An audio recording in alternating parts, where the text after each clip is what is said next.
전주 최씨 문화유산 제4부 시도 지정 문화재 4. 시도 문화재 자료 경상남도 문화재 자료 제5호 창열사 1983년 7월 20일 지정되었다. 경상남도 문화재 자료 제395호 하동 서황리 경현당 2006년 4월 6일 지정되었다. 반갑습니다. 여수입니다.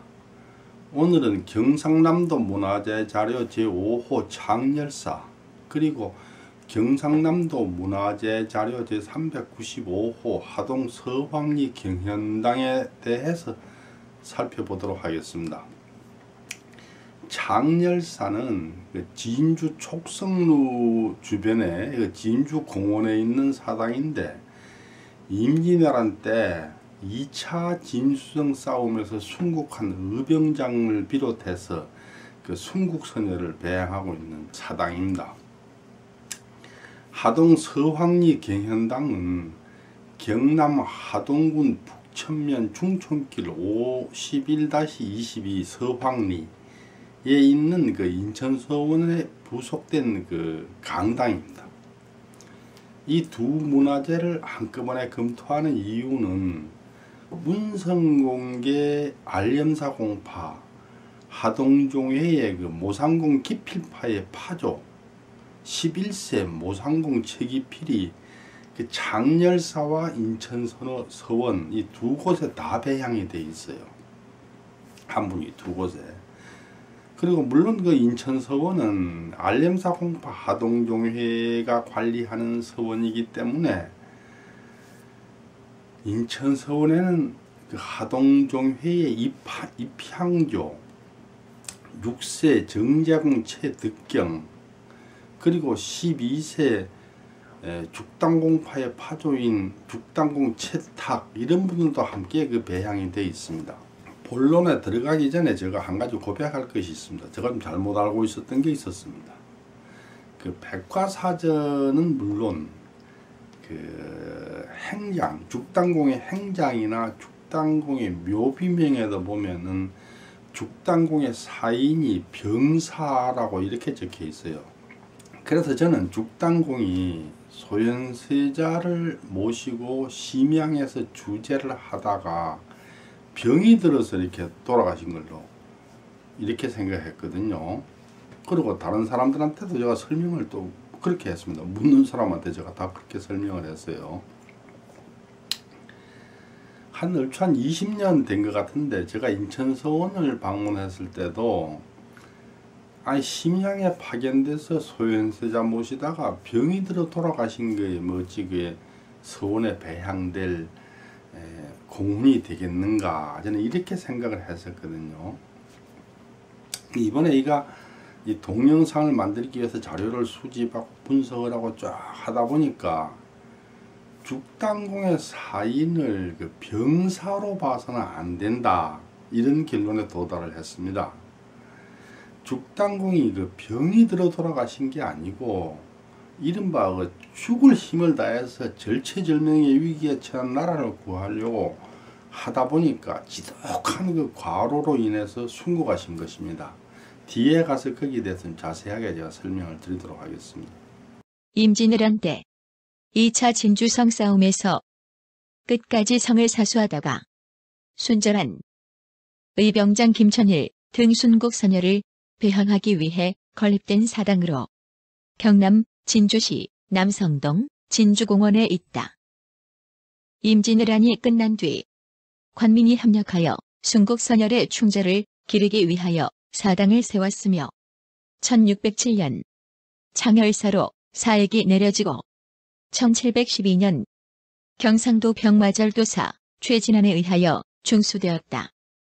1871년 대원군이 서원을 철폐할 때도 철폐 대상에서 제외되어 철폐되지 않았다. 고종 때 그 대원군의 서원 철폐령으로 전국에 있는 대부분의 서원이 철폐되었습니다.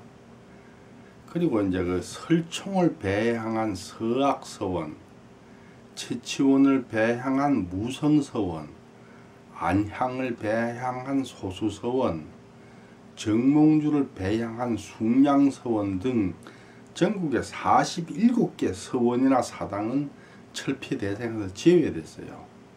남겨놓은 거죠. 그런데 장열사도 그 남겨놓은 대상에 포함되었습니다. 철폐되지 않은 거죠. 1592년 음력 9월 도요토미 히데요시는 진주성 공격 명령을 내렸다.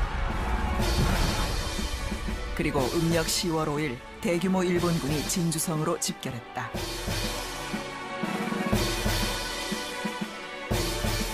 당시 진주성에는 목사 김시민을 비롯 곤양군수 이광학, 진주판관 성수경, 전만호 최덕량, 율포건관 이찬종, 권관 이계종이 수성에 나서고 있었다.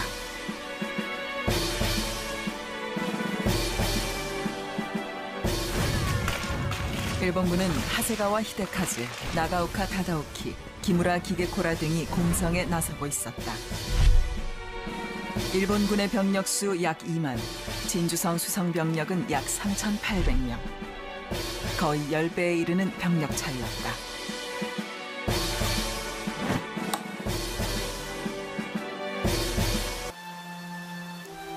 개전 첫날은 탐색전으로 끝났다. 한 무리의 일본군이 성 밖에 나타나 동향을 살핀 다음 돌아갔다.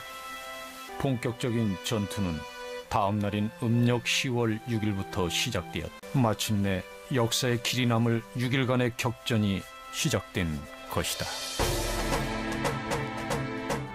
일본군 한 부대는 진주성 동문 밖 선학제에 포진했다. 또 다른 한 부대는 진주관아 객사인 복명루 앞에 진을 쳤고 나머지 한 부대는 향교 뒷산에서 진격해왔다.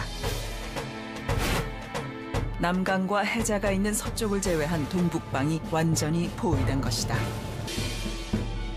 6일간의 대접전은 진주성 수성군의 승리로 끝이 났다. 임진년 진주대첩이었다. 진주대첩 직전, 일본군은 육지에서 거의 모든 전투에서 승리를 거뒀다. 최정예 전투원들은 전방으로 북상한 상황.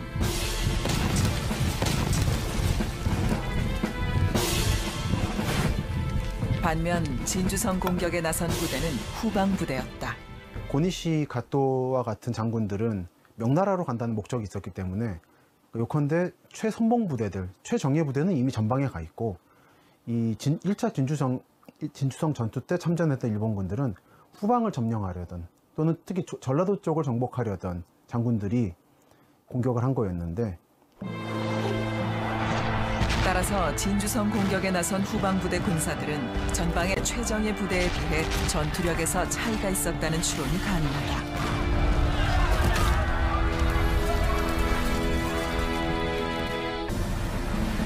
장수들끼리 공을 다투는 쟁공. 임진왜란 당시 쟁공은 일본군에게 일반화돼 있었다. 이순신의 한산도 대첩에서 도요토미 히데요시는 장수 3명에게 연합 함대를 구축하라는 특명을 내렸다. 그러나 외장 와키자카 야스하루는 이 특명을 무시하고 자신의 함대만을 출동시켰다.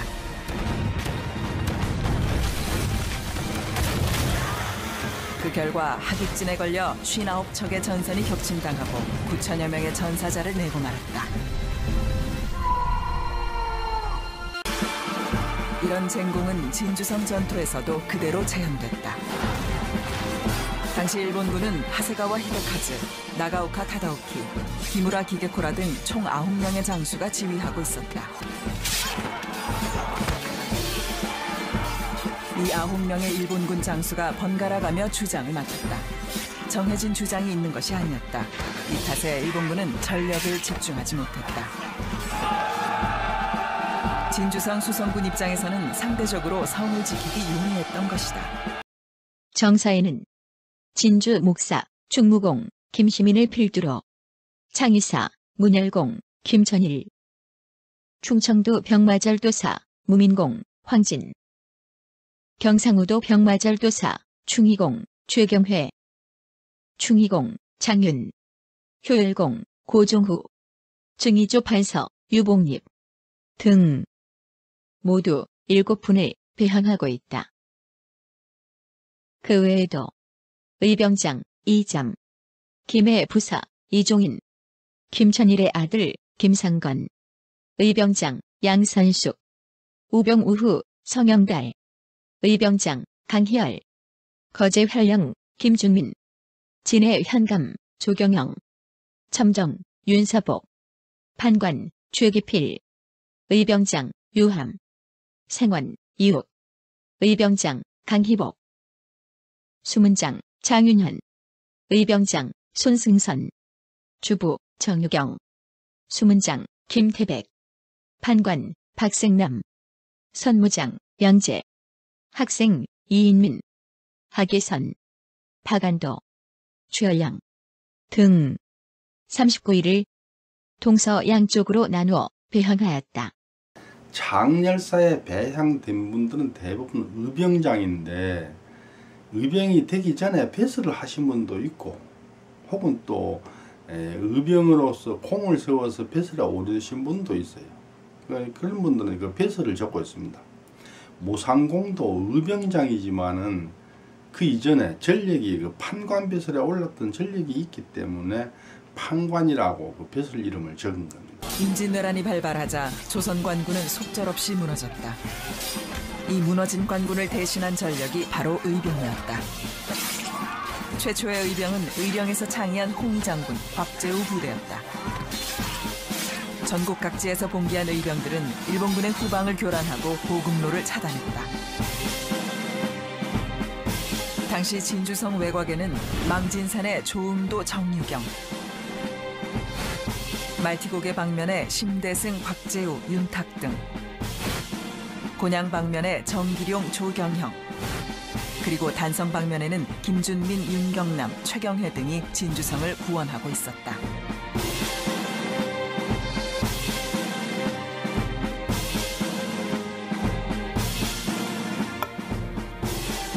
일본군도 조선 의병의 존재를 알고 있을 뿐만 아니라 매우 민감해하고 있었다. 일본군은 의병을 이키, 즉 반란군이라 불렀다. 그렇다면 의병들은 누구였을까? 경북 고령의 도암사원. 임진왜란 당시 의병장으로 활약한 김면을 모신 사원이다. 참봉, 공조좌랑 등에 임명됐으나 사퇴하고 낙향에 있던 김면은 임진왜란이 일어나자 고령, 거창 등에서 의병을 일으켰다. 김면은 집안의 노비와 친인척, 마을 사람들을 동원해 의병을 조직했다. 그리고 의병 부대는 나름의 조직도 갖췄다.